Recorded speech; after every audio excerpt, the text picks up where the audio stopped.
हमारे सनातन धर्म में कोई भी त्योहार, तीज त्योहार सब देवी देवताओं से जुड़ी हुई है। हम सब बड़े भाग्यशाली हैं। महाराज जी, मैं धन्य हो गया, आपने बुला के मुझे सुना, मैं बहुत धन्य हो गया। धन्यवाद।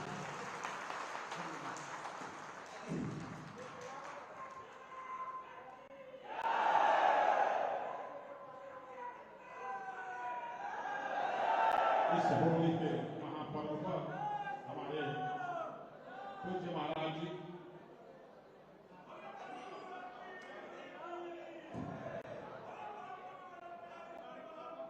आप सभी परम सौभाग्यशाली हैं। आज हमारे कालीबाड़ी के महंत रविंद्रनाथ जी महाराज आप सभी को गा करके सुनाएंगे।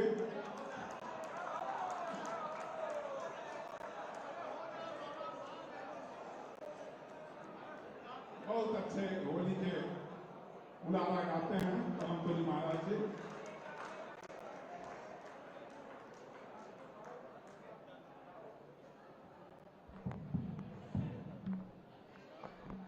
आज होली का महापर्व है। परम पूज्य महाराज जी हम लोग के बीच में हैं।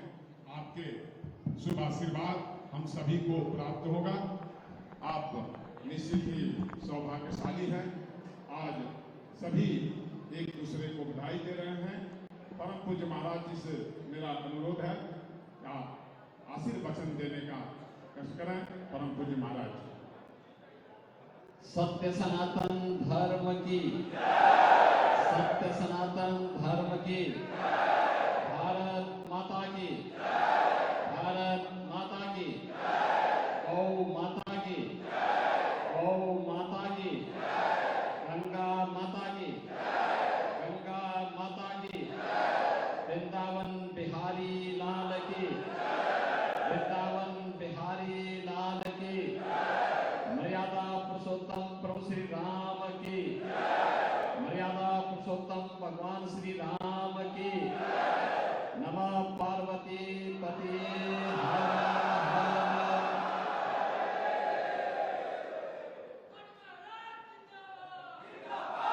मंच पर विराजमान जगत गुरु संभव बाबा काशी से पधारे श्री स्वामी संतोषाचार्य जी महाराज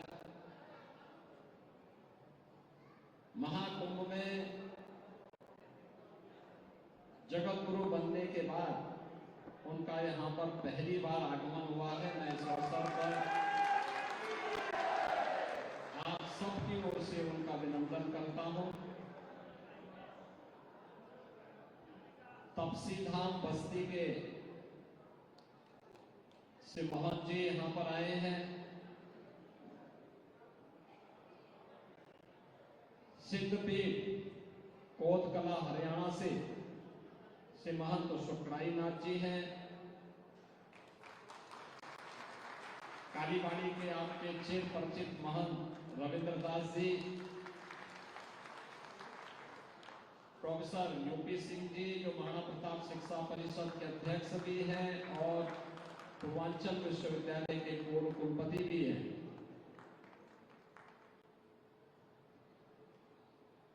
योगी कमलनाथ जी और उत्तर प्रदेश सरकार के वरिष्ठ मंत्री श्री सूर्य प्रताप शाही जी हैं। मैं सबसे पहले आप सभी को और पूरे प्रदेश वासियों को होली की हृदय से बधाई देता हूं। और मुझे बहुत अच्छा लगा कि पूरे प्रदेश में शांति और सौहार्दपूर्ण तरीके से होली का आयोजन आज संपन्न हो रहा है।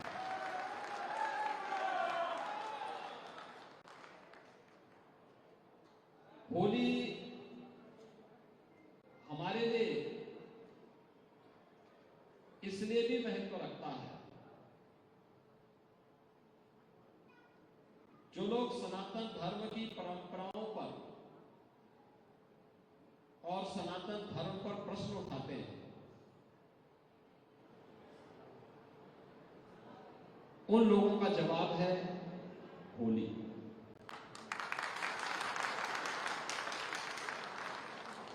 जो लोग हमें बदनाम करते हैं और हमेशा दुष्प्रचार करते हैं कि सनातन धर्म जाति के नाम पे बटा है, मत और संप्रदाय के नाम पे बटा है, क्षेत्र और भाषा के नाम पे बटा है, अगड़े पिछड़े के नाम पे बटा है, छुआछूत और अस्पृश्यता के नाम पे बटा है। आज आपने देखा होगा महाकुंभ के बाद होली ने फिर उसका जवाब दे दिया। एक साथ हर भारतवासी, हर सनातन धर्मावलंबी गले मिल रहा था, रंग और गुलाल लगा रहा था, उत्साह और उमंग के साथ, मस्ती के साथ,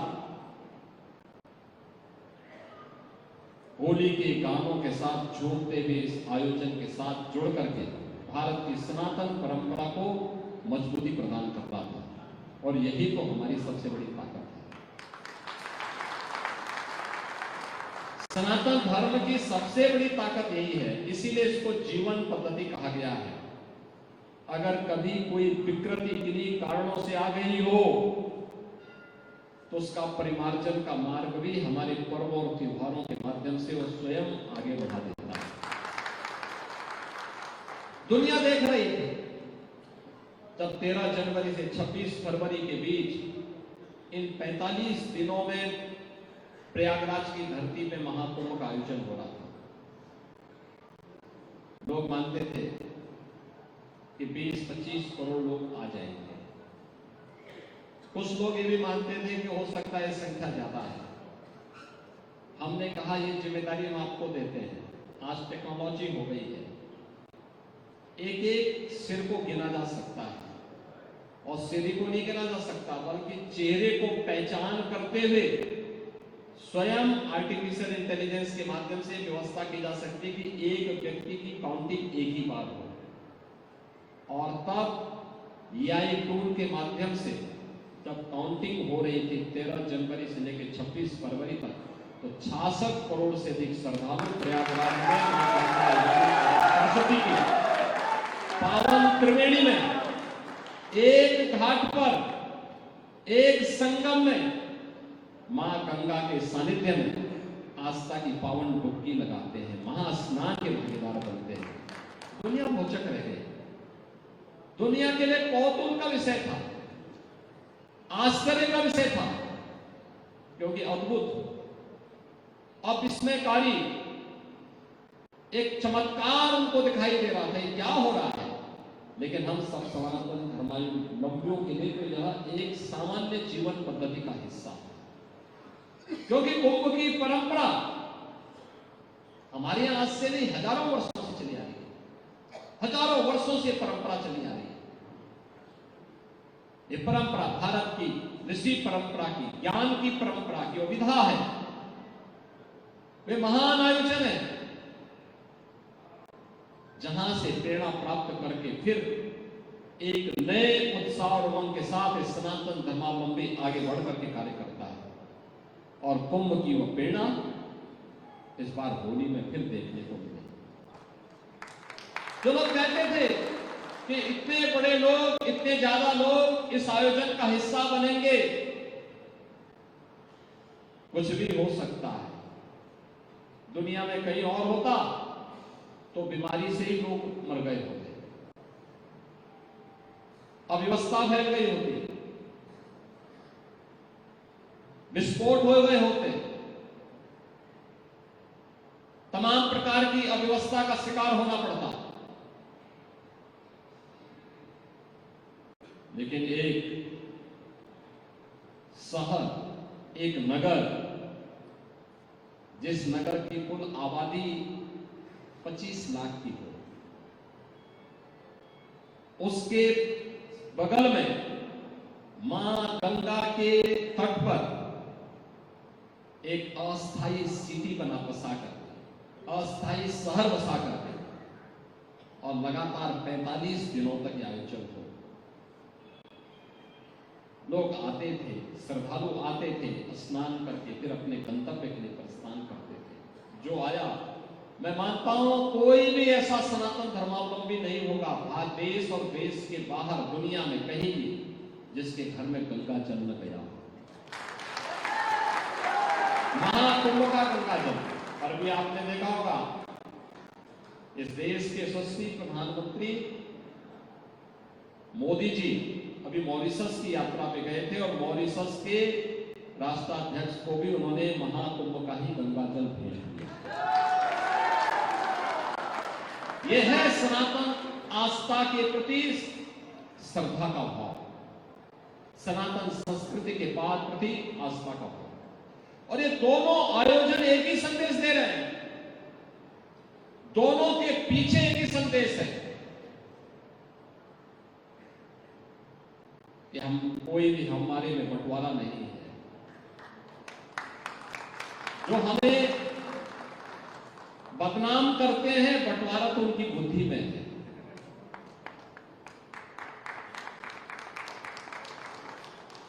जो हमें बदनाम करते हैं, दूषित उनकी बुद्धि है, हमारी परंपरा नहीं। हमारी परंपरा तो हमें एक साथ, एक समरस होकर के, एक संगम में, महास्नान में भागीदार भी बनाती है, और होली में एक साथ रंगों के साथ खेलते हुए, झूमते हुए। आपने देखा होगा कहीं राधा कृष्ण का, कहीं राम जानकी का, कहीं पर भगवान शिव का, मसाने की होली का, पूरा आनंद के साथ झूमते हुए श्रद्धालु इस आयोजन को समरस करते हुए आगे बढ़ रहे हैं। ये दुनिया के अंदर कहां होगा? कहीं भी इस प्रकार के आयोजन नहीं होते। और उसी आयोजन में भागीदार बनने के लिए आप गोरखपीठ में आए हैं। मैं प्रातः काल से यहाँ के आयोजन में भी और पूरे प्रदेश भर से भी रिपोर्ट ले रहा था कि भाई कहीं पे दिक्कत, कहीं पे का सब सारे लोग आनंद के साथ होली के आयोजन के साथ 25 करोड़ लोग ये स्थिति पूरे देश और दुनिया के अंदर है। जहां कहीं भी सनातन धर्मावलंबी रह रहा है, इसी श्रद्धा भाव के साथ आगे बढ़ रहा है। और बहनों और भाइयों, हम सबको इस बारे में ध्यान रखना होगा। हजारों वर्षों की विरासत, जिन्हें पर्व और त्योहारों के माध्यम से हमारे पूर्वजों ने, हमारी ऋषि परंपरा ने हमें संजो करके दिया है, इसकी मर्यादा को संभाल करके रखने की जिम्मेदारी भी हमारी वर्तमान पीढ़ी के ऊपर है। अपने पर्व और त्योहारों को किसी रूढ़िवाद का, किसी संकीर्णता का, किसी ऐसी दुष्प्रवृत्ति का शिकार नहीं बनने देना चाहिए जो आने वाली पीढ़ी और इस राष्ट्र की एकता में बाधक हो, सामाजिक एकता में बाधक हो। हमेशा इस बात का हम जरूर ध्यान में दें। और जब तक हम लोग ऋषि परंपरा की इस विरासत को इसी आस्था के साथ, इसी श्रद्धा भाव के साथ बनाते रहेंगे, दुनिया की कोई ताकत आपका बाल बांकन नहीं है, कोई नहीं करता। आपने देखा होगा देश ने एक लंबे समय तक गुलामी को झेला है, सैकड़ों वर्षों की गुलामी की पीड़ा को झेला है, आक्रांताओं से आस्था को आहत होते हुए देखा है।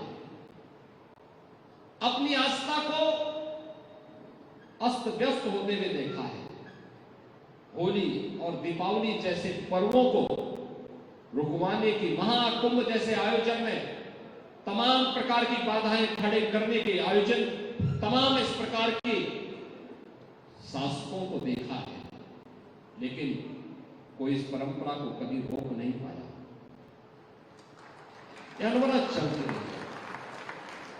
जैसे मां गंगा की धारा अजरस रूप में गंगोत्री से लेकर गंगा सागर तक अनवरत बहती है, कोई उसको कभी बाधित नहीं कर पाया, और बाधित करने का किसी ने प्रयास किया तो उसने अपने विनाश को आमंत्रित किया है, और कोई ना कोई भागीरथ आकर के गंगा की धारा को पुनः आगे बढ़ा दिया है।